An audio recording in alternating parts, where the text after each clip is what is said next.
구약성경 창세기 13장 14절에서 마지막 18절 말씀까지 보도록 하겠습니다. 창세기 13장 14절 말씀부터 마지막 18절 말씀까지입니다. 한 절씩 교독하도록 하겠습니다. 14절 말씀입니다. 롯이 아브라함을 떠난 후에 여호와께서 아브라함에게 이르시되 너는 눈을 들어 너 있는 곳에서 북쪽과 남쪽 그리고 동쪽과 서쪽을 바라보라.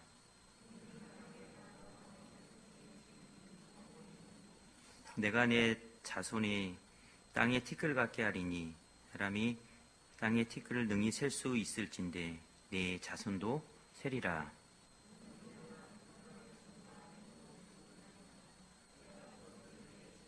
같이 읽겠습니다. 이에 아브라함이 장막을 옮겨 헤브론에 있는 마므레 상수리 수풀에 이르러 거주하며 거기서 여호와를 위하여 제단을 쌓았더라. 아멘. 기도하겠습니다. 하나님 은혜와 사랑을 감사합니다. 말씀 앞에 섭니다. 이 말씀이 하나님의 존귀한 말씀이 되게 하시고 우리 가운데 강력하게 역사하셔서 이 말씀 붙잡고 살아가는 모든 성도들에게 힘이 되고 능력이 되고 또 교훈이 되고 증거가 될 수 있도록 인도해 주옵소서. 예수님의 이름으로 감사하며 기도합니다. 아멘. 우리 옆에 있는 분들하고 인사하겠습니다. 당신은 약속의 자손입니다.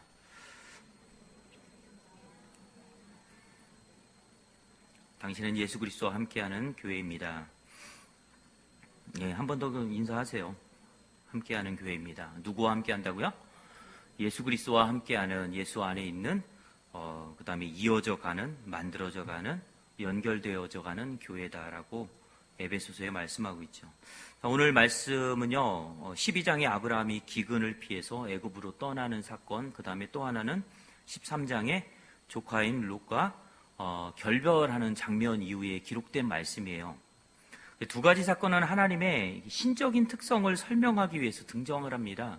신적인 특성이라는 것은 무엇이냐면은 인간이 다 해낼 수 있는 환경과 여건과 모든 것이 다 주어진 가운데서 그냥 자연스럽게 흘러가듯이 되어지는 것이 아니라 아브라함이 살아가는데 기근이 있다라는 것은 무엇이냐면은 살기 힘든 그런 척박한 상황에 놓여 있다라는 것을 이야기합니다. 기근이 들어서 더 이상 먹을 양식이 없고, 그런데 하나님이 바라고 하나님이 뜻하시는 방향이 아닌 이 아브라함이 원하는, 육체적으로 원하는, 기대하는 그 방향으로 가서 결국은 어려움을 당하고 고난을 당하는, 그 고난을 또 하나님께서 찾아가서 왜 그랬냐라고 나무라시지 않고 야단치시지 않고 그것을 또 은혜로 하나님께서 덮어주시고 또 이것을 경험하게 하셔서 뼛속 깊이 하나님이 나와 함께 하시구나. 내가 실수하고 내가 언약을 파괴하고 내가 언약을 저버린다 할지라도 하나님이 그 자리에 나에게 찾아오셔서 나와 함께 하시고 나를 붙잡아 주시고 나의 연약한 이 성정 가운데 있는, 육신의 연약함 가운데 있는 나를 질타하시지 않고 나를 붙잡아 주셔서 하나님의 자녀로 이렇게 들어서 세워주신다라는 것을 보게 합니다. 또 하나는 조카와 함께 할 수 없는 그런 상황에 이릅니다. 조카와 함께 할 수 없는 상황은 결국은 이쪽의 재산도 저쪽의 재산도 이제 클 만큼 컸고 조카도 이제 독립할 수 있는 그런 나이와 그런 환경과 모든 여건들이 허락되어 있기에 아브라함은 이제 더 이상 조카와 함께 할 수 없는 그런 상황이어서 조카에게 먼저 선택권을 주고 아브라함은 그 뒤에 남겨진 그 선택권을 가지고서 결국은 그 척박한 곳에서 살게 되는 그런 이야기입니다. 두 가지 상황이 있죠. 하나는 기근이 들어서 애굽에 가는 상황이었고 하나는 더 이상 조카와 함께하는 그런 상황을 맞이할 수 없는 거예요. 하나님의 약속의 말씀에 같이 동참하고 같이 함께했던 조카, 그러니까 신앙의 동역자. 근데 이제는 더 이상 함께할 수 있는 그런 상황과 여건이 되어지지 않기에 어쩔 수 없이 이별하고 분가를 시켜가지고 내어보내고 그 남겨진 그 마음이 얼마나 헛헛했겠습니까? 자기에게는 아들도 없고 그런 상황 가운데서 하나님께서 아브라함과 함께 하시는 그리고 또 그에게 약속을 주시는 든든한 하나님의 말씀으로 또 위로하시는 이 말씀을 우리가 볼 수 있습니다. 이를 통하여 드러내는 것은 약속받은 사람의 연약함이 드러난다는 것입니다. 아브라함은 분명히 하나님께 약속을 받은 사람이에요. 그런데 그 연약함이 다 드러납니다. 하나님께서는 그것에 대해서 나무라시지 않습니다. 나무라시지 않고 그를 또 존귀하게 여기고 세워주는 것을 볼 수 있습니다. 이 메시지를 통해서 우리가 살펴볼 수 있는 것은 하나님께서 아브라함에게 약속을 하셨다. 그러니까 다른 사람에게는 약속을 안 하셨어요. 아브라함에게만 약속을 하셨다. 이게 약속의 배타성이라고 합니다. 배타성. 약속은 그 사람에게만 한 거예요. 그 사람 한 사람에게. 근데 하나님의 이게 선택이라는 것이 있죠. 예정론이라고 하는, 우리 장로교에서 말하는 예정론의 선택. 하나님의 선택은 배타적이지 않아요. 하나님은 그래서 누구는 선택하고 누구는 선택하지 않고, 이러한 관점에서, 물론 성경에서 이런 관점이 등장하지 않는 것은 아니에요. 그런데 하나님은 배타적인 선택론을 사용하시지 않아요. 너는 선택하고 너는 선택하지 않아서 너는 버려서 너는 나와 상관없어, 이렇게 말씀하시지 않아요. 하나님께서 이 약속을 통해서 선택하시고 이 약속의 배타성을 말씀하시는 것은 내가 너와 맺은 이 언약, 이 약속, 그 약속은 결국은 아브라함 외에 조카도 있었고 그 주변에 많은 사람들이 있었어요. 그렇지만 아브라함에게 유독 하나님께서 이 약속, 언약을 가지고 찾아가시는 이유, 그것을 우리가 들여다볼 때 왜 누구하고만, 특정한 누구하고만 이 언약을 맺으십니까? 라고 하는 것은 하나님의 그 주권이고 하나님의 선택이에요. 그죠? 그런데 하나님의 백성으로 누구를 선택하고 누구를 유기하고 버린다. 이 부분은 사실 우리가 오해하고 있는 부분이에요. 어떤 면에서? 예정론에 대한 이것을 오해하는 거예요. 자, 인간이 선택하고 인간이 작정하고 계획한 것은 굉장히 유한해요. 유한하다는 것은 무엇이냐면 한계가 있다는 거예요. 한계. 시간의 한계, 공간의 한계, 그 다음에 환경의 한계, 그 다음에 자기의 지혜와 지능의 한계. 이 한계에 다 도달해요, 인간은. 그래서 그 한계를 가지고 뭔가를 선택한다는 것은 되게 제한적입니다. 그런데 반대로 하나님께서 선택하시는 것에 대한 이 한계는 있을까요, 없을까요? 없어요. 그 신적인 능력에서의 하나님의 선택이에요. 신적인 능력에서 하나님의 선택이기 때문에 옹졸하고 소비 좁은, 그 다음에 유한한 인간이 말하는 선택의 개념과 작정과 예정의 개념과 하나님의 신권에 두고, 신적인 권한을 두고서 선택하고 작정하고 예정하는 것은 너무나 달라요. 너무나 달라. 그래서 우리는 하나님은 그렇게 속이 좁으신 분이야? 자기가 선택한 사람만 하나님의 백성 삼으시는 거야? 이렇게 생각할 수 있는데 절대 그러지 않아요. 약속에서는 그래요. 언약에서는 그래요. 왜냐하면 아브라함을 통해서 뭐 하시려고요? 아브라함을 통해서 그 후손에게 복을 주시려고요. 그 후손에게 복을 주신다라는 개념은, 이 후손은 나중에 신약 성경 갈라디아서의 말씀으로 연결을 시키면 거기는 이 말씀을 어떻게 이야기하냐면 갈라디아 3장 13절에 16절의 말씀인데요. 그리스도께서 우리를 위하여 저주를 받은 바 되사 율법의 저주, 우리를 속량하시고 기록된 바 나무에 달린 자마다 저주 아래 있는 자다라고 쭉 말씀하시면서, 형제들아 내가 사람의 예대로 말하노니 사람의 언약이라도 정한 후에 아무도 그것을 폐하거나 더하거나 하지 못한다. 그러니까 약속을 하면은 사람의 약속도 더 이상 그걸 갖다가 변개하지 않는다는 거예요. 자, 그런데 이 약속들은 아브라함과 그 자손에게 말씀하신 것인데 여럿을 가리켜 그 자손들이라고 하지 아니하고 복수로 사용하지 않고 오직 한 사람을 가리켜 내 자손이라 했으니 곧 그리스도다라고 갈라디아서 3장 16절에 말씀하고 있어요. 여기서 자손이라는 이 명칭이 나오는데 이 자손이 누구냐면은 바로 아브라함의 후손들을 가리키는 게 아니라 족보에 나와 있는 예수를 가리키는 거예요. 예수를 가리키는 것입니다. 예수 그리스도 구원자. 그러니까 아브라함을 통해서 무슨 약속을 하시냐면은 인간을, 아까도 오전에 말씀드린 인간을 대표해서 한 사람을 세우는데 그 사람과 맺듯이 각자 한 사람 한 사람 한 사람들을 아브라함처럼 하나님께서 대우하셔서 대접하셔서 그들을 건져내시는 거예요. 어떤 근거로? 이 약속의 말씀을 근거로 해서.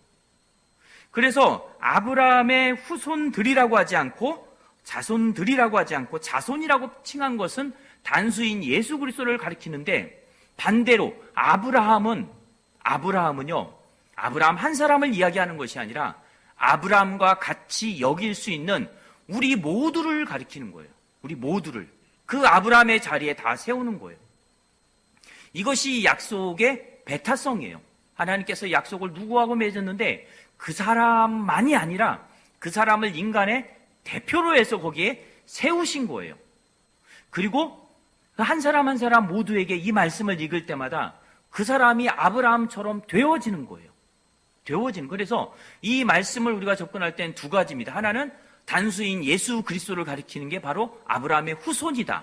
또 하나는 무엇이냐면 아브라함은 아브라함 단순하게 그 사람 하나가 아니라 아브라함처럼 살아가는 아브라함처럼 부름받은 하나님의 모든 백성들 한 사람 한 사람 한 사람을 가리켜서 모두 다 아브라함처럼 하나님께서 언약을 맺으시고 약속을 맺으시고 그 약속을 변개하지 않고 아브라함이 기근 가운데 애굽으로 떠났지만은 하나님께서 그 애굽으로 간 이 아브라함을 보호하시고 지키시고 그곳에서 거짓말을 하고 그곳에서 사람을 눈속이고 그럼에도 불구하고 하나님이 아브라함에게 찾아가서 그를 야단치거나 훈계하거나 나무라지 아니하시고 그를 보호하시고 지켜주시는 그 신실한 약속을 지키시는 하나님에 대해서 우리가 살펴볼 수 있는 것처럼 바로 그 아브라함은 누구냐면 저와 여러분인 거예요.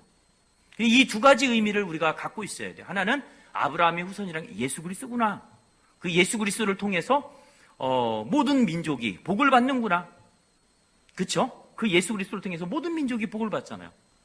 흑인이라고, 그 다음에 황인종이라고, 그 다음에 백인이라고 차별이 없잖아요. 그죠? 나이가 있다고, 못 배웠다고, 더 배웠다고 차이가 없잖아요. 차이가. 그 예수 그리스도 안에 들어가는 것은 아무런 어떤 제약이 없어요. 모든 사람이에요. 모든 사람. 누구나예요. 누구나. 누구는 되고 누구는 되지 않는 게 아니에요. 그 자격과 조건을 우리 인간에서 찾지 않습니다. 그 자격과 조건을 누가 만드셨어요? 하나님이 만드셔서 그것을 하나님이 원인이 되고 하나님이 이유가 되어서 우리에게 그 구원을, 그 약속을 선포하신 거예요. 내가 원인이다. 내가 조건이다. 그래서 우리 가운데 조건을 찾는다면 우리는 그 조건에 충족될 사람이 없어요. 율법에 만족하는 사람이 없고 율법을 다 지킨 사람이 없고 율법을 통과한 사람이 없어요. 그 율법을 갈라디아서 말씀에 우리가 읽어보았는데 이 율법의 말씀에 뭐라고 하냐면 율법이 바로 뭐냐면 저주라는 거예요. 저주. 나무에 달린 자마다 저주 아래 있고 그 다음에 그 율법의 저주 아래. 율법이 왜 저주예요? 우리의 죄를 고발하기 때문이에요. 우리의 죄를 지적하기 때문이에요. 그러니까 그 우리와 율법과의 관계가 우리에게는 저주가 되는 거예요. 계속 나를 저주하고 우리 사람들도 그렇잖아요. 좋은 말도 계속하면 나중에 이렇게 질린다고 그러죠. 근데 나쁜 말, 단점들 계속 가서 다니면서 지적을 해보세요. 좋아할 사람이 있나? 하나도 없어요. 좋은 거 칭찬하고 더 잘할 수 있도록 격려하고 우린 그렇게 이야기하죠. 근데 율법이 뭐냐면 그거 하는 거예요. 가서 지적하는 거예요. 자, 봐라, 너 잘하고 있느냐? 너 이거에 걸리지 않느냐? 예수님은 오셔서 속에 있는 것까지도 들추어서 말씀하셨는데 겉으로는 너 잘하는데 속도 그러냐? 그러면서 우리에게 계속해서 그 율법의 잣대를 가지고 우리를 점검하는 것입니다. 점검. 그래서 율법을 저주라고 하는 거예요. 율법이 사실 저주는 아니에요. 저주의 목적으로 우리에게 주시지 않았어요. 선한 목적으로 주셨어요. 그런데 우리는 그 율법을 어떻게 사용합니까? 저주 아래 있는 것처럼 그렇게 사용하는 거예요. 하나님이 이것만 지키면 된다고 했어. 그것만 딱 지키는 거예요. 그러다 보니까 무엇이 걸립니까? 우리의 마음과 속에 있는 것들이 걸리는 거예요. 겉으로는 그렇게 하나님께 예배를 드리고 제사를 드리고 기도를 하는데 속에는 아무런 감정이 없고 아무런 느낌도 없고 아무런 마음도 없이 하나님 앞에 와서 기도를 하고 찬양을 하고 예배를 하고 그게 과연 하나님이 받으시는 예배냐라는 것을 우리에게 역으로 질문하고 있는 것입니다. 오늘 읽은 말씀 중에서 14절의 말씀을 같이 한번 읽어보겠습니다. 14절 말씀입니다. 같이 한번 읽어보겠습니다.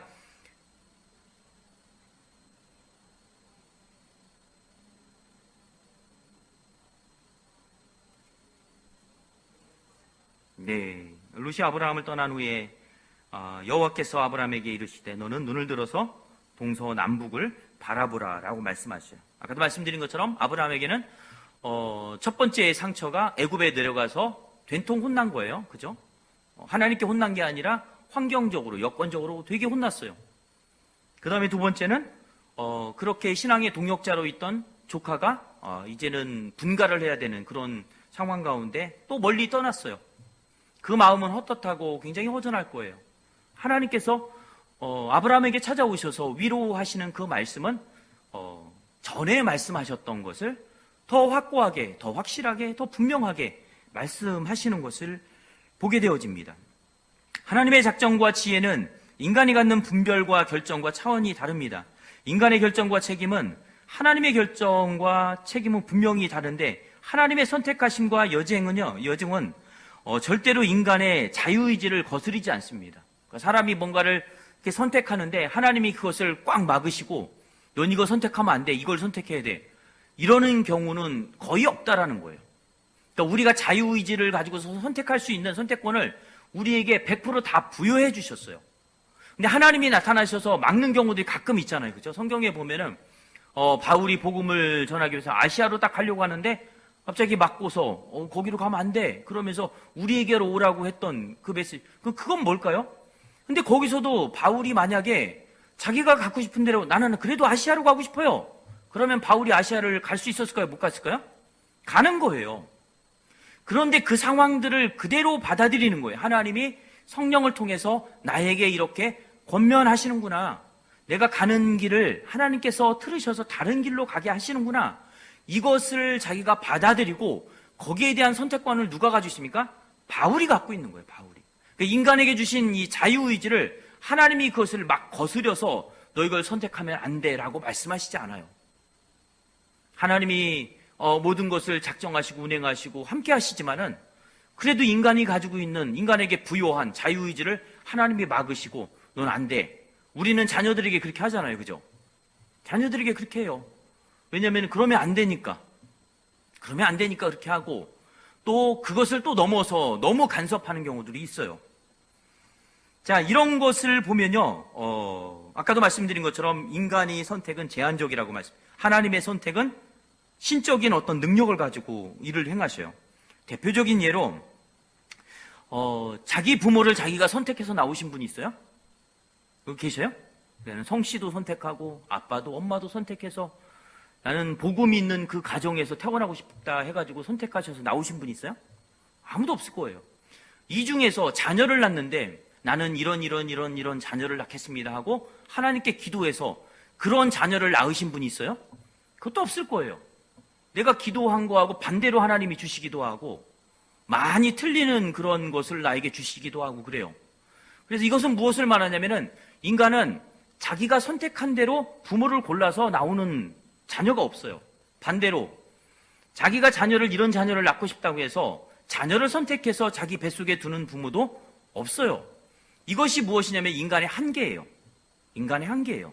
이것은 우리가 어떻게 할 수 없는 거예요. 우리가 선택하는 것은 고작 해야 무엇이냐면은 오늘 아침에 넥타이를 무슨 색깔을 메고 올까? 옷은 어떤 색깔로 코디를 하고 올까? 아침은 사과를 먹을까? 아니면 죽을 먹을까? 아니면 그냥 굶고 갈까? 그 다음에 구두는 뭘 신고 갈까? 우리가 선택하는 건 그거예요. 오후 예배 나올까 말까? 그죠? 우리의 선택의 한계는 이겁니다. 그 이상의 것을 우리가 선택할 수 없어요. 그 이상의 것은 뭐예요? 신적인 영역이에요. 말씀드린 것처럼 부모를, 그 다음에 자녀를 선택해서 내 마음대로 그런 자녀를, 그런 부모를 선택해서 이 세상에 나올 수 없는 이러한 어떤 제한들이 우리에게는 있다라는 것입니다. 근데 하나님은요? 하나님은 그런 제한이 없으세요. 하나님은 그런 제한이 없으세요.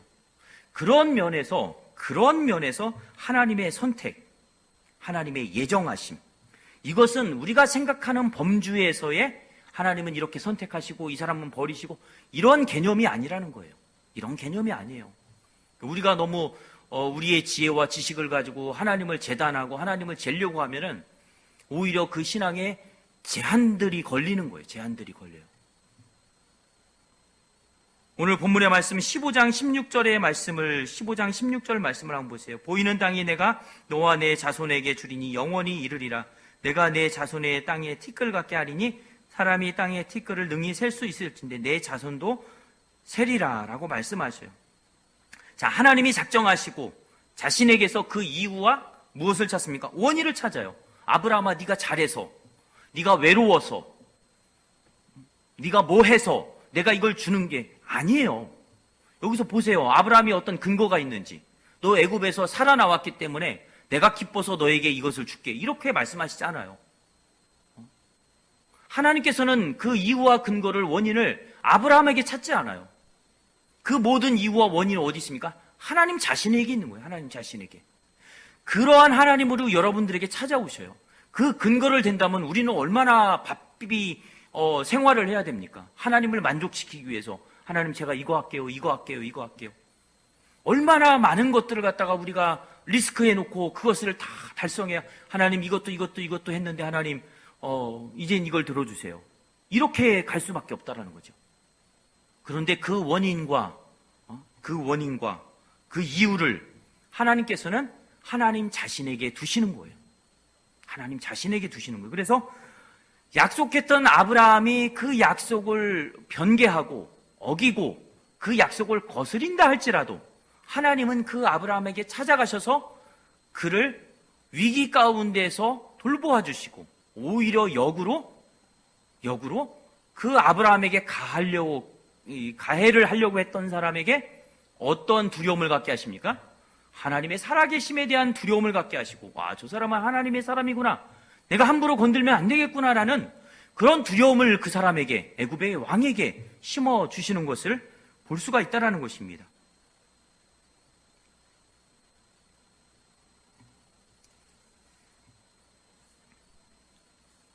그래서 살펴본 것처럼 갈라디아서 3장 16절의 말씀에 내 자손은 한 사람이다, 그 한 사람은 그리스도다라고 사도 바울이 이야기한 것을 들어서 바로 하나님께서는 이 아브라함의 이 사건을 통해서 이중적인 의미를 우리에게 부여하십니다.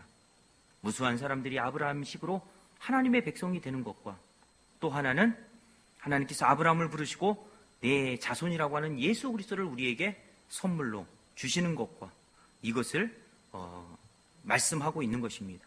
그래서 우리가 말씀 한 구절을 찾아보겠습니다. 갈라디아서 3장 14절 말씀을 한번 보겠습니다.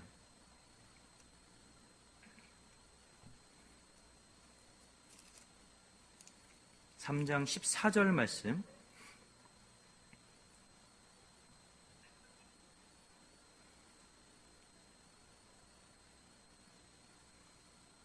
(3장 14절) 말씀 같이 한번 읽어보겠습니다.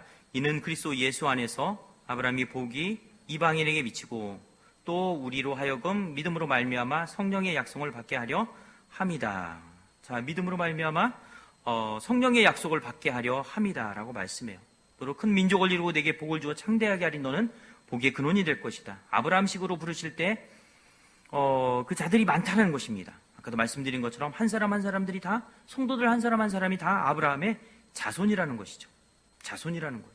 자, 우리에게서 그 자격과 조건을 따지지 않고 온전히 하나님의 은혜와 사랑과 자비와 긍휼로 우리를 하나님의 자녀로 부르신다라는 것입니다. 그 표현의 의미로 오늘 이 말씀을 사용하고 있는 거예요. 더 중요한 것은 하나님이 이유가 되시고 하나님이 작정하시는 그 구원과 그 부름의 내용들은 은혜로 부르시고 조건 없이 부르신다. 은혜로 부르시고 조건 없이 부르신다. 그것을 우리에게 어떻게 표현을 하시냐면은 예수 그리스도를 믿음으로라는 그런 문장으로 우리에게 소개를 하고 있습니다. 예수 그리스도를 믿음으로 구원을 받는다. 다 무엇입니까? 우리에게서 자격의 조건과 원인과 결과가 우리 가운데서 나올 수 없다라는 것입니다. 그 예수 그리스도를 믿는다라는 것은 하나님이 전부 다 준비해 주신, 하나님이 전부 수고해 주신, 하나님이 모든 계획과 모든 플랜들을 다 짜주시고 그 플랜대로 하나님께서 시간의 순서에 따라서 다 계획해 주시고 완성을 시켜주신 그 하나님의 손길을 우리가 말씀을 통해서 살펴볼 수 있다라는 것입니다. 배타성이라는 것은 인간의 경지와 인간의 수준과 인간의 조건이 아니라는 거예요. 온전히 바로 핵심이 예수 그리스도라는 거예요.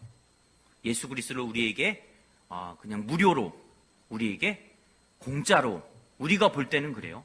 하나님 편에서는요, 독생하신 아들을 우리에게 내어주는 거예요. 창조주가 피조물의 몸을 입고 이 땅에 보내지는 거예요. 그리고 그 피조물 된 하나님이신 예수 그리스도가 인간의 그 오욕과 누명을 다 뒤집어 쓰고 십자가의 길을 걸어가는 거예요. 그리고 그것도 모질라서 십자가에 달려서 죽으시는 거예요. 그 피가, 그 살이 다 찢기어서 피가 다 흘러서 우리 인류를 위해서, 하나님의 선택된 백성들을 위해서 그 대속의 죄가를 다 갚으시는 거예요. 우리가 볼 때는 공짜고 무료지만은 하나님 측면에서는 이것은 정말 대단한 값을 치른 거예요. 대단한 값을 치른 거예요.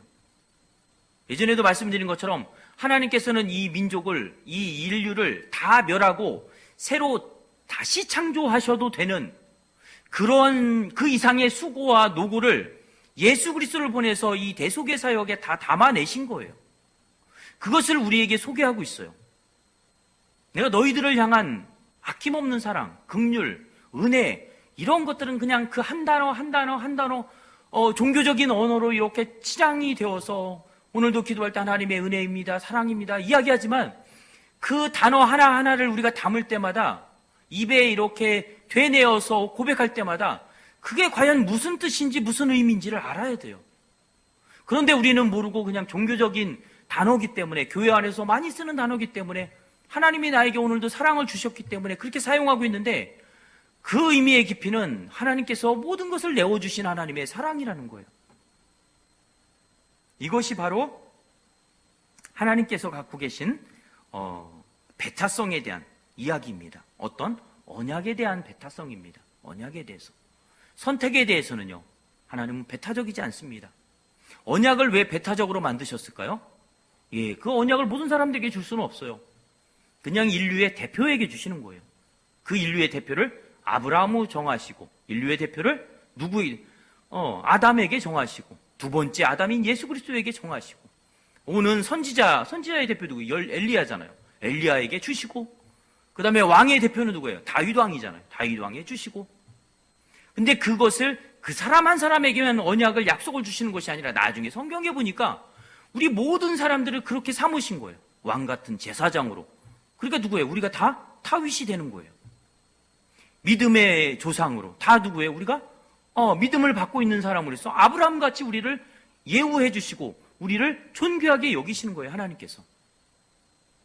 물론 첫 아담이 죄를 지어서 그것까지 우리가 갖고 있지만은 그 이상의 것들을 하나님께서 우리에게 거저 주심으로 말미암아 우리에게 주시는 하나님의 풍성한 은혜와 사랑이 무엇인지를 깨닫게 하십니다.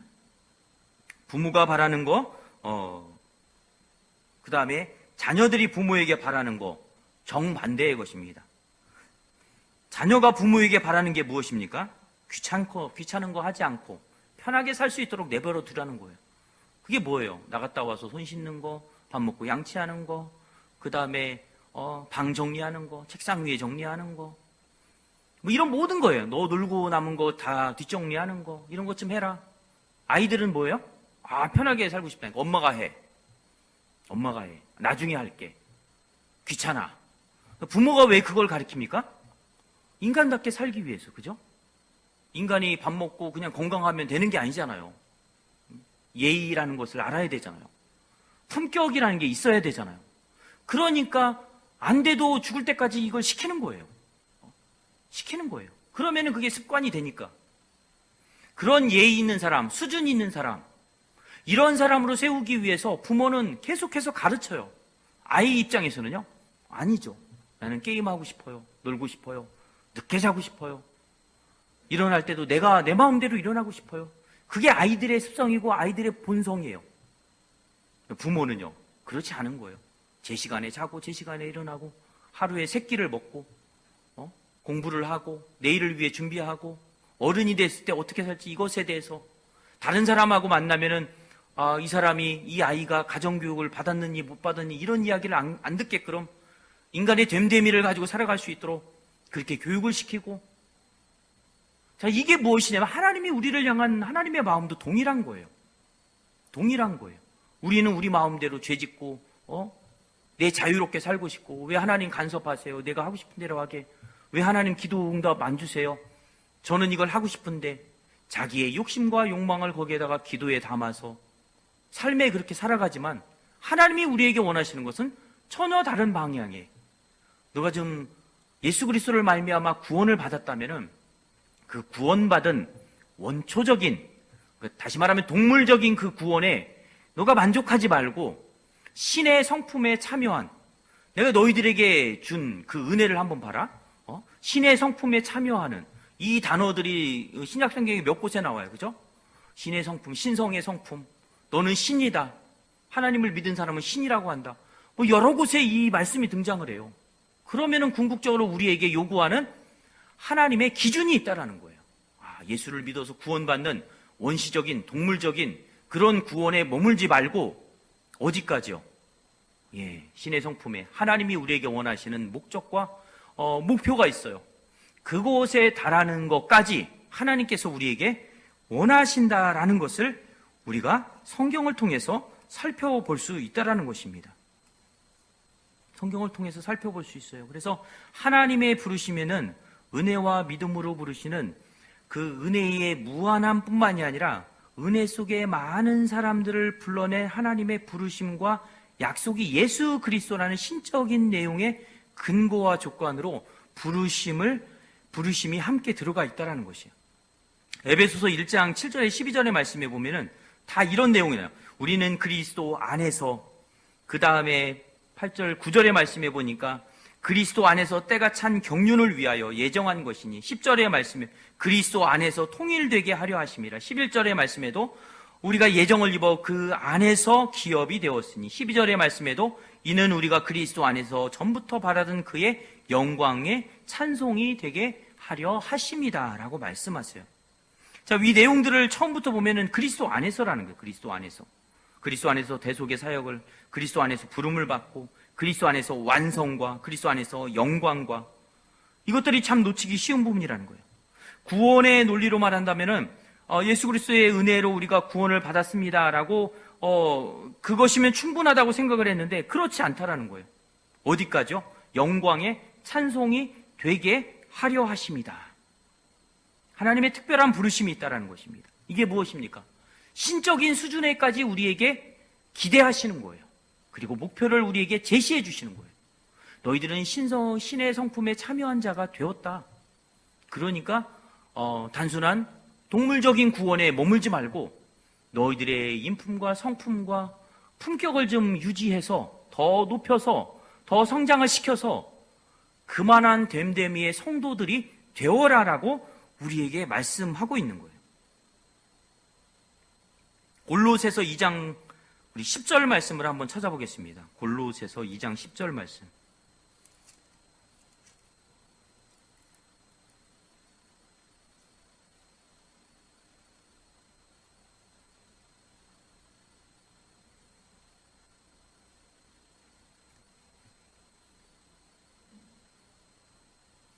골로새서 2장 8절 9절 8절 9절 말씀부터 한번 보겠습니다.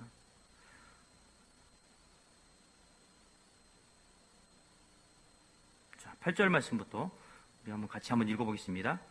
누가 철학과 헛된 속임수로 너희를 사로잡을까 주의하라. 사람의 전통과 세상의 초등함을 따름이요 그리스도를 따름이 아니라. 신성의 모든 충만이 육체로 거하시고. 자, 거기 말씀해 보면은 어떤 내용이래요? 그 안에서 무엇이 있어요? 신성의 모든 충만함이 있다는 거예요. 신성의 모든 충만함. 이게 다른 말로 뭐라면 무엇입니까? 신성에 참여하는 자예요. 신의 성품에 참여하는 자라는 거예요. 에베소서 3장 4절에서 6절의 말씀을 보시면요. 에베소서 3장 4절에서 6절의 말씀을 한번 보세요. 여기를 한번 찾아보세요. 더 많은 말씀을 읽어야 되니까 4절 말씀부터 보면요, 이런 내용의 말씀입니다. 그것을 읽으면 내가 그리스도의 비밀을 깨달은 것을 너희가 알 수 있으리라. 이제 그의 거룩한 사도들과 선지자들에게 성령으로 나타내신 것 같이 다른 세대에서 사람들의 아들들에게 알리지 아니하셨으니 이는 이방인들이 복음으로 말미암아 예수 그리스도 안에서 함께 상속자가 되고 함께 지체가 되고 함께 약속에 참여한 자가 됨이라. 자, 이방인을 어떻게 해요? 모든 족속이라고 이렇게 포괄을 하면서 뭐라고 말씀하시면 하나님 예수 그리스도와 함께 상속자가 되었다라고 말씀하고 있어요. 상속자가. 그 다른 말로 말하면은 그냥 우리에게 상속의 지분을 주는 것이 아니라 그 지분을 넉넉히 소유할 수 있는 그러한 됨됨이를 우리에게 또 요구하신다는 거예요. 에베소서 3장 7절에서 8절의 말씀을 보세요. 거기 7절, 8절 말씀에 보면은 이 복음을 위하여 그의 능력으로 역사하시는 대로 내게 주신 하나님의 은혜의 선물에 따라 내가 일꾼이 되었노라. 8절 말씀 같이 읽겠습니다. 모든 성도 중에 지극히 작은 자보다 더 작은 나에게 이 은혜를 주신 것은 측량할 수 없는 그리스도의 풍성한 이방인에게 전하게 하시고, 자, 이방인에게 전하게 하시는 거예요. 무엇을요? 예수 그리스도의 복음을.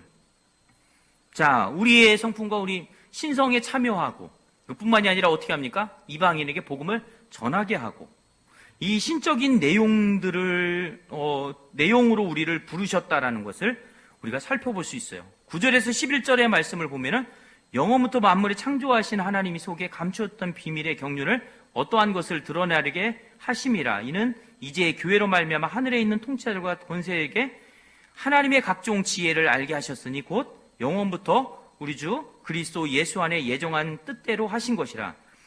자, 여기에 말씀에도 보면요, 어떤 예수 그리스도의 구주되심은 부정적이고 소극적이고 이러한 구원만을 이야기하는 것이 아니라 긍정적이고 적극적인 구원에 대해서 이야기하고 있습니다. 그게 무엇입니까? 자, 그게 바로 하나님께서 우리에게 말씀하시는 바로 신의 성품에 참여한 자가 되는 거예요. 신의 성품에 참여한 자가 되는 거예요. 에베소서 3장 14절에 19절의 말씀에도 보면은 19절의 말씀을 한번 같이 읽어보겠습니다. 19절 말씀 같이 읽겠습니다. 시작. 그 너비와 길이와 높이가 깊이가 어떠함을 깨달아 하나님의 모든 충만하신 것으로 너에게 충만하게 하시기를 구하노라.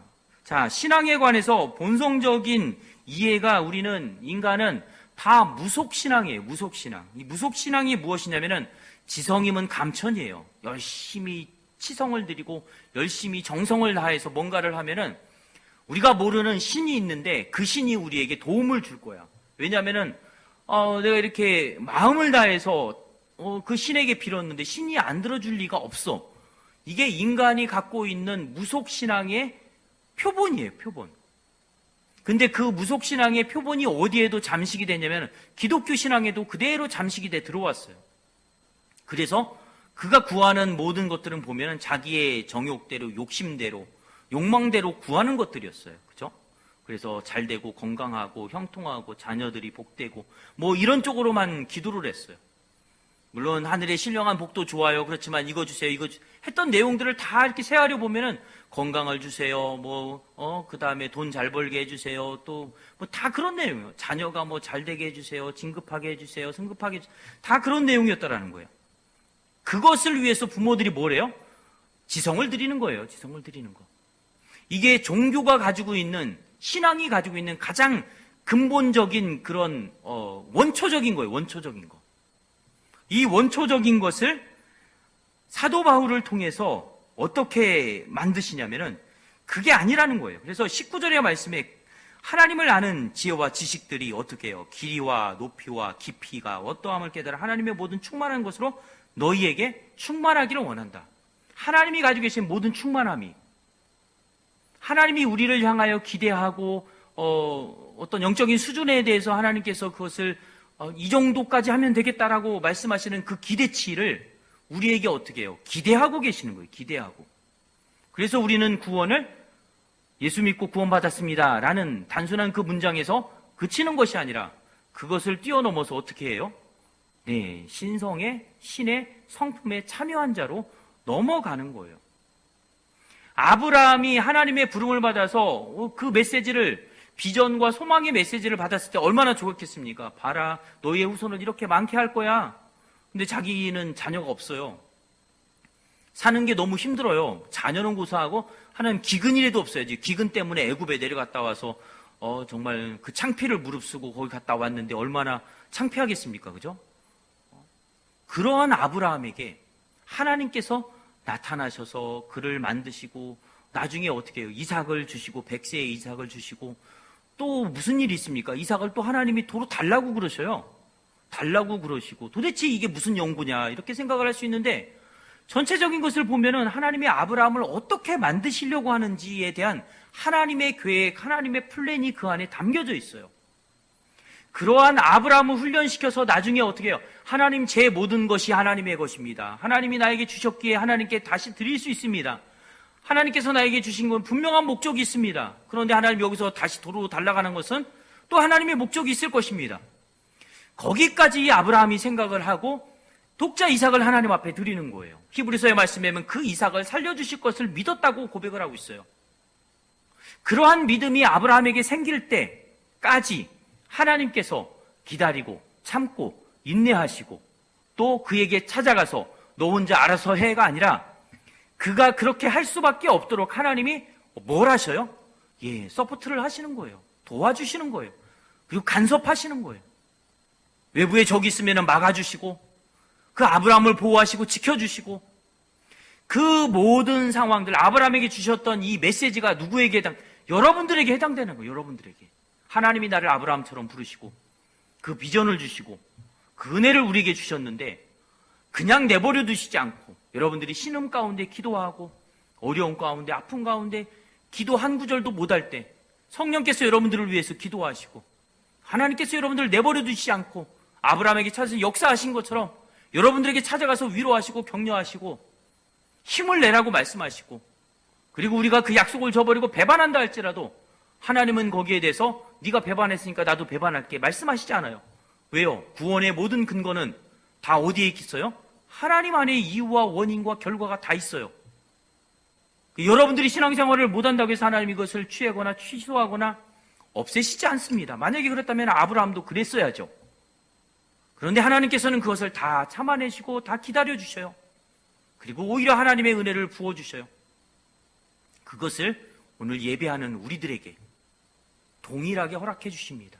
하나님의 현현이 여러분들이 기도할 때 하나님이 여러분들 눈앞에 짠 나타나시지 않지만 그 수천 년 전에 기록된 하나님의 말씀이 생명 있는 말씀, 능력 있는 말씀이 여러분들의 눈으로 있고 여러분들의 귀로 그것을 들을 때 그리고 그 말씀을 의지해 하나님 앞에 기도할 때 아브라함에게 찾아오신 그 하나님이 여러분들에게도 동일하게 찾아가서 위로하시고 격려하시고 힘을 주시고 네가 신앙생활하는 하나님의 자녀된 모든 근거는 나에게서 나온 것이다.